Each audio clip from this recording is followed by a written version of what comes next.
Hey everybody, this is Frankie and I have another Rogue Rant. Today, I am ranting about how Israel should deal with this Hamas question.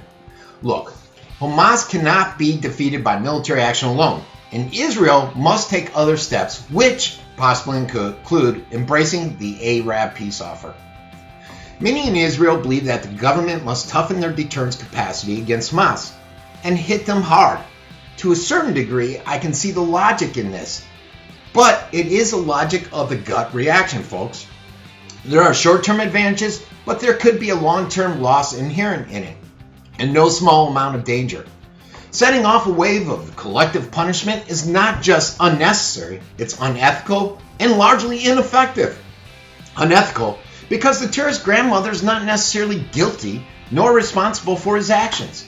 Ineffective because injuring the grandmother will only increase her grandchildren's hostility towards Israel and will lead to trauma, which will produce deep emotional impacts and long-term persistent opposition to Israel. So, is there nothing to be done? Of course there is, folks. Of course. Obviously, there must be a response. The question is, what exactly? How do we respond? Perhaps the IDF could win by eliminating the entire Hamas leadership at every level: political, diplomatic, military, local, and international. Dismantling Hamas's social infrastructure and fatally wounding its entire apparatus. I fear this may only provide a short-term deterrence and not yield a real comprehensive solution.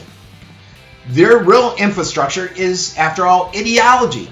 It's faith and it's emotion, folks.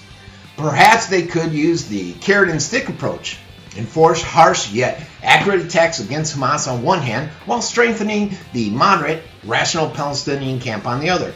Would this weaken the extremists and Hamas and allow the moderates to defeat them? However, one big issue is the Palestinian moderates cannot defeat Hamas without the granting of a sovereign and viable state. Attempting to promote the moderates just by improving their socio-economic conditions has simply not worked thus far and only strengthens the impressions that they are collaborators with the Israeli occupier. The only other option may be to try and push for political and ideological shift in Hamas, along with dismantling of the military components, laying down their weapons, and a retraction of their platform calling for the destruction of Israel. I believe that a comprehensive, and a thorough solution requires a combination of military and political ingredients, not just that military force. So, what can the leaders of Israel really do? What tools are in their toolbox? You cannot simply hold negotiations on a permanent status agreement with Hamas. They are fundamentally and theologically opposed to it. I am sure Israel does not want just a long-term ceasefire, while Hamas demands not just a pullback to the 67 borders with territorial exchanges, but the right of return to them. They will never get this from Israel, folks. It's a non-starter. Therefore, they should be forced to accept, in retrospect, what their more moderate counterparts accepted from the beginning. And this demands a three-tiered process. They can do this by ensuring that the ratification of an agreement with Israel will be binding on Hamas.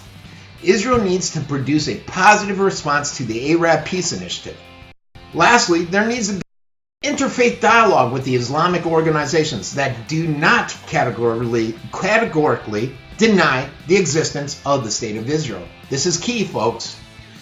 In order for the dialogue and process to succeed, the Israel government should present a vision of that truly addresses not only their security, but also the future of the Palestinian people. To defeat Hamas, Israel must be more accurate and sophisticated than yet another IDF smart bomb. It is possible to undermine Hamas, I believe. The question that must be asked is how and if Israel has the patience, the courage, and the political wisdom necessary to do it properly. And yes, they need a vision and leadership. But that is something of a luxury in a crazy neighborhood in which they live. This has been Frankie with another Rogue Rant.